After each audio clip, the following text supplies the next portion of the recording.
राजा था इस देश में, उसका नाम था चंद्रगुप्त विक्रमादित्य। बड़ा न्यायप्रिय राजा था। उसके दरबार में एक मुकदमा आया। दो माताएं थी और एक बेटा था। एक माँ कहती थी मेरा बेटा है, दूसरी माँ कहती थी मेरा बेटा है। दोनों झगड़ रही थी। राजा ने कहा तलवार ले आओ, इस बच्चे को आधा आधा काट दो। तो तलवार आई, बच्चे को काटने के लिए राजा ने तलवार उठाई तो असली माँ चिल्लाने लगी कि नहीं नहीं, बच्चे को काटो मत, पूरा का पूरा दूसरी माँ को दे दो, कम से कम जिंदा तो रहेगा। राजा समझ गया असली माँ यही है जो बच्चे को कटता हुआ नहीं देख सकती अपनी आंखों से। राजा ने क्या किया, नकली माँ से बच्चा छीना और असली माँ को दे दिया। पूरे मुकदमे का फैसला 2 मिनट में हो गया। ऐसी न्याय व्यवस्था हम इस देश में लाना चाहते हैं। अगर यही मुकदमा आईपीसी, सीआरपीसी, सीपीसी में आप लेके आ जाइए, मैं चैलेंज देता हूं 50 साल इसका फैसला नहीं होगा। दोनों माताएं बूढ़ी होकर मर जाएंगी, बच्चा भी जवान होकर बूढ़ा हो जाएगा, मुकदमा चलता ही जाएगा, चलता ही जाएगा, चलता ही जाएगा, फैसला कभी नहीं आएगा। क्योंकि अंग्रेजी न्याय में न्याय होता नहीं। हम न्याय की व्यवस्था चाहते हैं, ऐसे कानून बनाना चाहते हैं। न्याय व्यवस्था को हम स्वदेशी करना चाहते हैं। इसी तरह से शिक्षा व्यवस्था को स्वदेशी बनाना चाहते हैं। अभी जो शिक्षा हम लेते हैं वो मैकॉले की है। मैकॉले ने जो पाठ्यक्रम तय किया वही हम पढ़ते हैं, और दुर्भाग्य से मैकॉले जो पाठ्यक्रम हमको दे गया वो इतना रद्दी और बेकार का है जो जिंदगी में कभी काम नहीं आता। हम पढ़ते हैं, रटते हैं, कक्षा में जाकर उल्टी करते हैं। कॉपी पे लिखना माने उल्टी करना। 100 में से 96 नंबर ले आते हैं। अब उसका शहद लगा के चाटें तो क्या निकलता है उसमें से? 96 नंबर। जिंदगी में काम नहीं आती वो शिक्षा। मैं मेरा उदाहरण देता हूं, सालों साल मैंने पढ़ाई की, मेरा जीवन खराब किया। मैं नहीं पढ़ता तो बहुत अच्छा होता। जितने साल मैंने पढ़ाई की, जितना पैसा मेरे माता पिता ने मेरी पढ़ाई पे खर्च किया, जितना पैसा मेरे ट्यूशन पे मेरे माता पिता ने खर्च किया, अगर मैं पढ़ने नहीं जाता वो सब पैसा बचता और मैं उससे कोई धंधा और व्यापार करता तो करोड़पति होता। क्या पढ़ाई हुई है मेरी? मैंने बचपन में पढ़ा x + y whole square is equal to x square plus 2xy plus y square, x minus y whole square is equal to x square minus 2xy plus y square. अब मेरे समझ में नहीं आता कि करूं क्या इसका मैं मेरी जिंदगी में।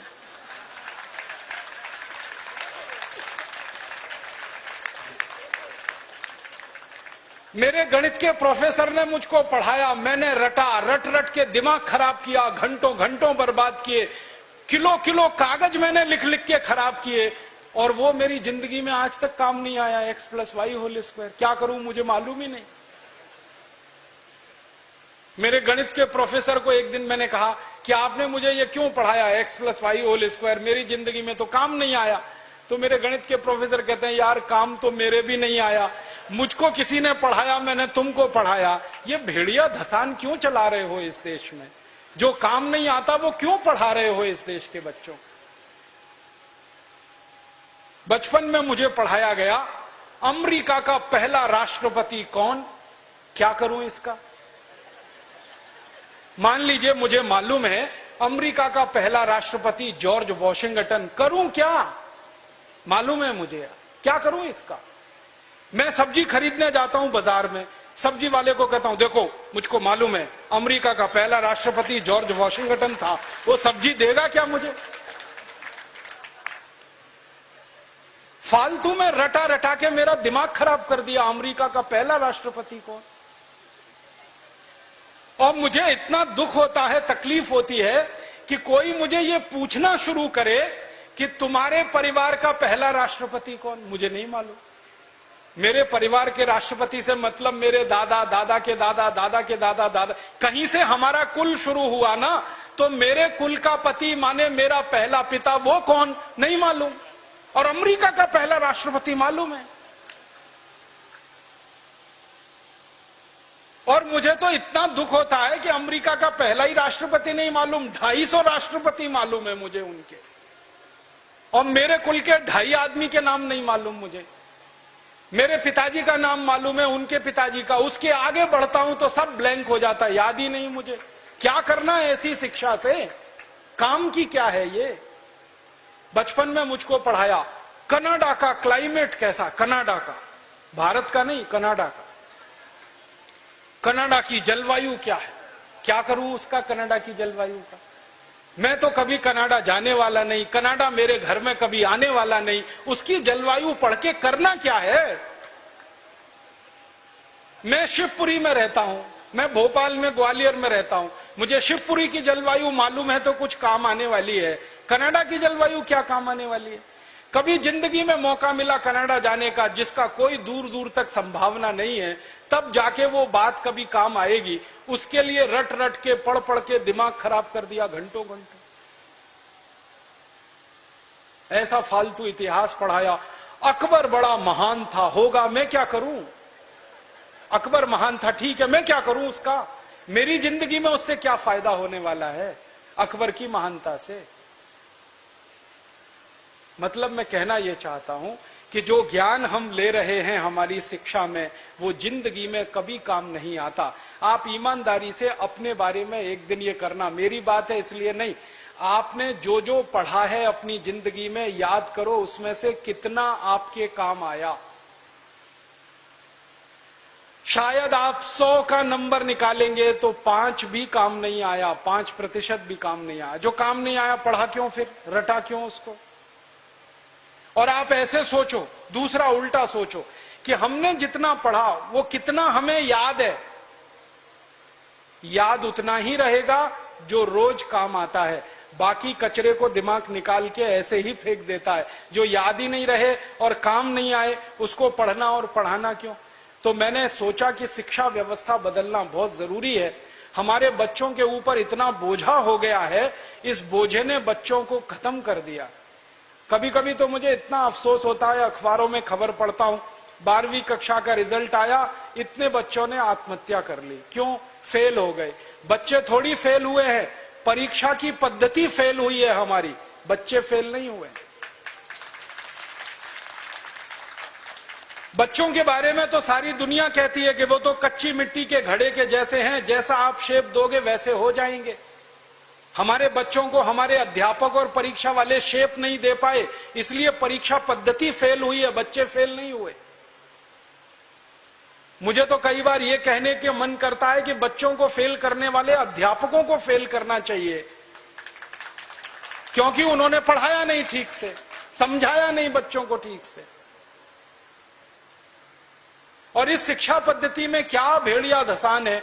100 में से 90 नंबर लाओ, 99 नंबर लाओ, 98 नंबर लाओ तो आप बहुत होशियार हैं, 33 नंबर लाओ, 30 नंबर लाओ तो आप बिल्कुल बेकार हैं। न्यूटन को तो जिंदगी में कभी भी 30 से ज्यादा नंबर आए नहीं, बेकार है न्यूटन, वो तो सारी दुनिया में पूजा जाता है। कभी फेल, हमेशा ही फेल हुआ, पास ही नहीं हुआ कभी न्यूटन।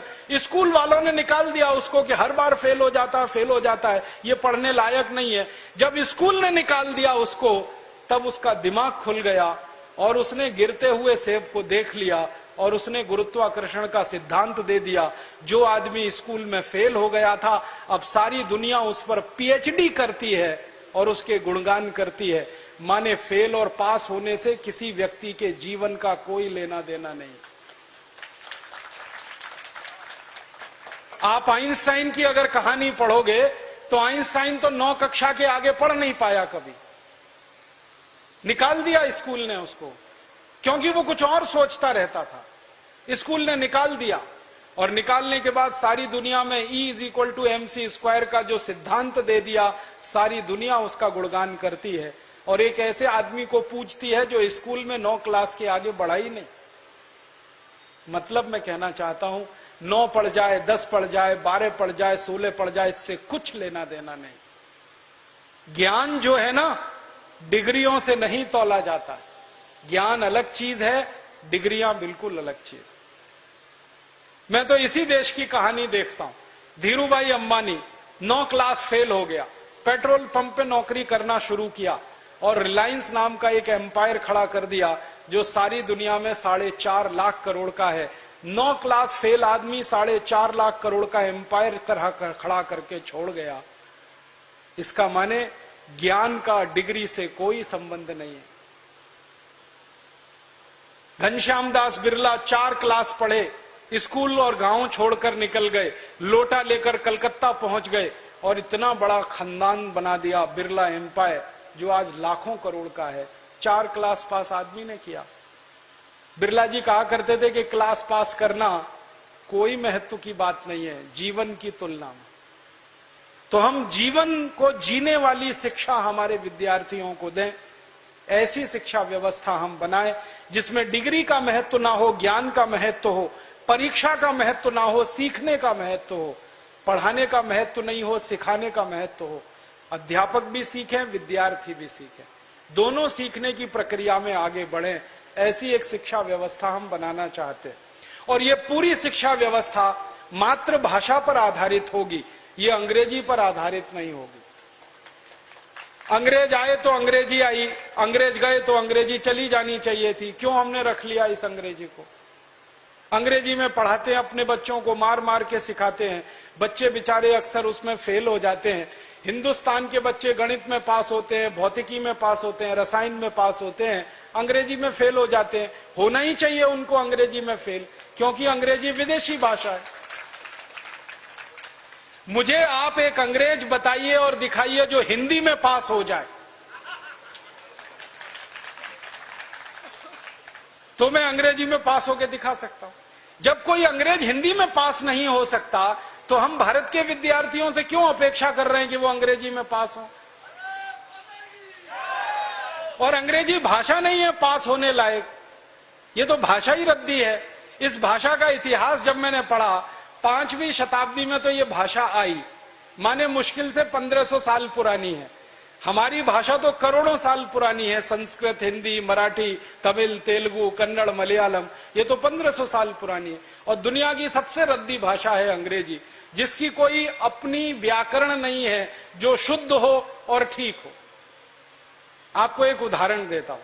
अंग्रेजी में एक शब्द है पीयूटी, पुट, बीयूटी, तो पीयूटी पट होना चाहिए। सीयूटी कट, बीयूटी बट, तो पीयूटी पट। अगर पीयूटी पुट तो सीयूटी कुट, बीयूटी बुट, यही होना चाहिए ना। क्या मूर्ख लोगों की भाषा है, ग्रामर ही नहीं है।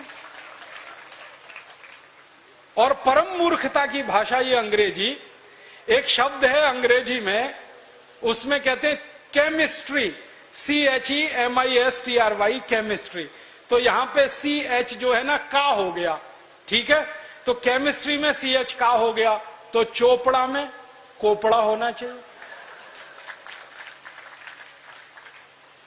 CHOPARA है ना, उसको चोपड़ा क्यों कहते हैं? कोपड़ा कहो। और CHOPARA को चोपड़ा कह रहे हो तो CHEMISTRY को केमिस्ट्री कहो। फिर एक जगह CH का है, एक जगह CH चा है, कुछ समझ में नहीं आता क्या इनका हिसाब किताब है। मूर्खों की भाषा है ये अंग्रेजी। और इस भाषा की कितनी बड़ी कमजोरी है। अंग्रेजी में एक शब्द है SUN, माने सन, माने सूरज। अब किसी भी अंग्रेज माई के लाल को मेरी चुनौती है कि इसका दूसरा शब्द अंग्रेजी में से निकाल के लाए। SUN का पर्यायवाची है ही नहीं, लाएंगे कहां से? पूरी अंग्रेजी में सन का पर्यायवाची नहीं है, माने दूसरा शब्द नहीं है जो सूर्य को बता सके। अब हम संस्कृत की बात करें, सूर्य एक शब्द है, दिनकर, दिवाकर, रवि, भास्कर, मार्तंड, 84 शब्द हैं हमारे पास संस्कृत में। अंग्रेजी में एक ही है। एक शब्द है अंग्रेजी में मून, एक ही है, चंद्रमा। और हम संस्कृत में 56 शब्द हैं चंद्रमा के लिए। अंग्रेजी का एक शब्द है वाटर, माने पानी, वो अकेला एक ही है। वो नदी का पानी हो या नाले का, कुएं का हो या तालाब का, सब पानी वाटर है। और यहां भारत में हर पानी के लिए अलग शब्द है। बारिश का पानी अलग, समुद्र का पानी अलग, नदी का पानी अलग, तालाब का अलग, सरोवर का अलग, नाले का पानी अलग, कीचड़ का पानी अलग, सब पानी के लिए अलग अलग शब्द है। अंग्रेजी में एक ही है, वाटर। बहुत गरीब भाषा है अंग्रेजी, शब्द ही नहीं है उनके पास। कितने गरीब हैं चाचा भी अंकल, मामा भी अंकल, मौसा भी अंकल, फूफा भी अंकल, फूफा का फूफा भी अंकल, मौसा का मौसा भी अंकल, कोई शब्द ही नहीं है अंकल के अलावा।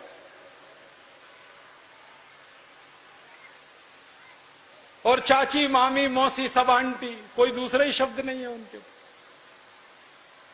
हम तो मूर्ख लोग इस अंग्रेजी में फंस गए, अकल नहीं हमारी तो मारी गई है। हमारे देश में जो अंग्रेजी पढ़ गए